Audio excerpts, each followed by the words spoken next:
여러분, 제가 정말 나쁜 딸일까요? 저는 50이 넘은 나이에 엄마와의 연락을 끊었습니다. 남들은 천륜을 어찌 끊느냐고, 그래도 엄마인데 너무한 것 아니냐고 저를 비난합니다. 하지만 저는 이제야 비로소 숨이 쉬어집니다. 아침에 눈을 뜰 때 오늘은 또 무슨 말을 들을까 겁내지 않아도 되고 전화벨 소리에 심장이 내려앉지 않아도 됩니다. 제가 끊어낸 건 엄마가 아니라 50년 동안 저를 지워왔던 그 지옥 같은 시간이었습니다. 제 이야기를 듣고 판단해 주세요. 제가 정말 나쁜 딸인지 아니면 저도 이제 사람답게 살 자격이 있는 건지 말입니다. 우리 집 밥상은 늘 서열이 확실했습니다. 중심은 항상 귀하디 귀한 우리 오빠였죠. 저는 그저 그 밥상의 빈자리를 채우는 소품에 불과했습니다. 어느 날이었습니다. 오랜만에 식탁에 고기 반찬이 올라왔어요. 너무 배가 고파서 무심코 젓가락을 뻗으려는데 엄마가 제 손등을 탁 비치며 낮고 서늘하게 말하더군요. 너는 고기 쪽으로 젓가락 대지 마라. 오빠 먹게. 그 말투는 크지 않았지만 화살처럼 정확히 제 가슴에 박혔습니다. 오빠는 마치 당연하다는 듯 고기를 입에 밀어 넣었고 저는 맹물에 밥만 말아 삼켰습니다. 또 어떤 날은 생선 살을 좀 발라 먹고 있는데 엄마가 비릿한 웃음을 지으며 그러더군요. 아주 고양이 새끼처럼 잘도 처먹네. 웃으면서 하는 말이었기에 저도 따라 웃어야 했습니다. 웃지 않으면 그 자리에 어울리지 않는 죄인이 될 것 같았으니까요. 그때부터 저는 맛있는 걸 봐도 천천히 배가 고파도 티 내지 않는 법을 배웠습니다. 밥상은 배를 채우는 시간이 아니라 제가 이 집에서 어떤 존재인지 확인하는 고문대였습니다. 결정적인 사건은 제가 20살 무렵 터졌습니다. 방바닥에 대자로 누워 길을 막고 있는 오빠를 피해 서랍장으로 가려던 참이었죠. 오빠는 장난스럽게 웃으며 일부러 길을 비켜주지 않았습니다.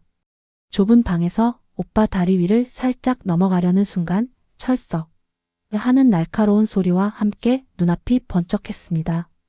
누가 때렸는지 확인하기도 전에 엄마의 악에 바친 목소리가 들렸습니다. 어디 계지년이 감히 오빠를 넘어가. 내가 지금 제정신이야? 뺨이 타들어가는 듯 아팠지만 더 아픈 건 마음이었습니다. 오빠가 길을 막은 건 장난이고 내가 그 위를 넘으려 한 건 불경한 죄가 되는 집구석. 오빠는 여전히 바닥에 누워 그 광경을 즐기고 있었습니다. 그날 제 몸에는 지울 수 없는 선 하나가 그어졌습니다. 너는 평생 비켜나 살아야 할 존재라는 낙인이었죠.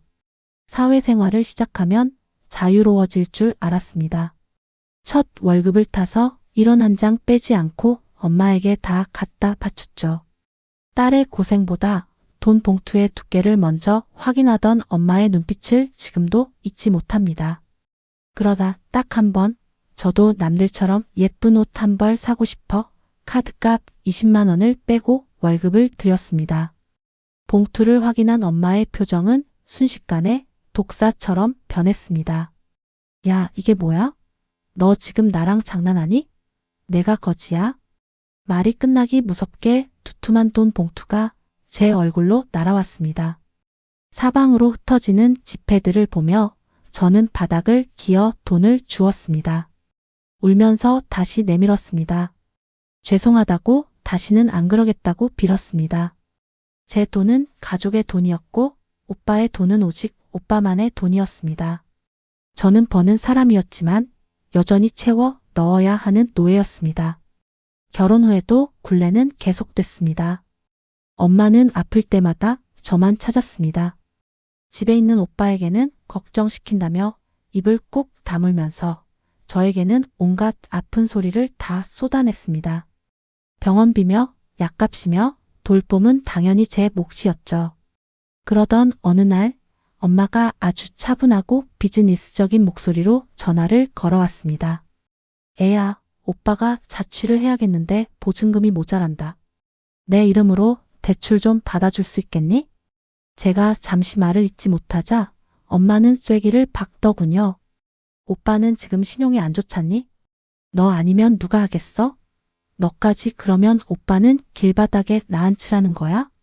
그 순간 50년 동안 쌓아온 서러움이 찬물처럼 제 머리 위로 쏟아졌습니다. 아, 이 사람은 나를 딸로 본 게 아니구나. 필요한 돈을 뽑아 쓰고 오빠의 허물을 메우는 땜질용 도구로 여겼구나. 화가 나기보다 정이 뚝 떨어졌습니다. 마지막 남은 일말의 기대조차 제가 되어 사라지는 기분이었습니다. 그날 이후 저는 더 이상 엄마의 전화를 받지 않습니다. 대단한 싸움을 한 것도 아닙니다. 그냥 조용히 그 족쇄를 풀어버렸습니다. 처음엔 속이 다 시원할 줄 알았는데 이상하게 시간이 갈수록 마음 한구석이 돌덩이를 얹은 듯 무겁기만 합니다. 길을 걷다 백발이 성성한 할머니만 봐도 가슴이 철렁 내려앉습니다. 엄마가 밥은 잘 챙겨 먹고 있나? 혹시 내가 없는 사이 쓰러지기라도 하면 어쩌나 하는 생각에 밤잠을 설치기도 합니다. 50년 세월이 무섭긴 무서운 모양입니다. 그렇게 모진 소리를 듣고 뺨까지 맞았는데도 제 몸속엔 여전히 엄마의 딸이라는 피가 흐르고 있나 봅니다. 남들은 이제라도 내 인생 살라고 잘했다고 하지만 저는 자꾸만 갈팡질팡합니다. 제가 정말 못된 짓을 하고 있는 걸까요? 엄마에게 미안한 마음이 불쑥불쑥 올라올 때마다 어떻게 마음을 다잡아야 할지 모르겠습니다. 인생 선배이신 우리 시니어님들, 제 이야기 듣고 답답하셨죠? 제가 어떻게 하면 좋을까요? 이대로 영영 모르는 척 살아야 할까요? 아니면 그래도 자식된 도리로 다시 손을 내밀어야 할까요? 해답을 몰라 헤매는 이 못난 딸에게 댓글로 지혜를 나누어 주세요. 여러분의 한마디가 저에게는 절실합니다. 오늘 사연자분은 50년의 한을 끊어냈지만 여전히 부모라는 이름 앞에 마음이 무겁다고 하십니다. 인생의 깊은 지혜를 가지신 우리 시청자, 여러분의 진심 어린 조언을 기다립니다. 여러분의 한 줄 댓글이 누군가에게는 다시 일어설 용기가 됩니다. 오늘도 시청해 주셔서 감사합니다.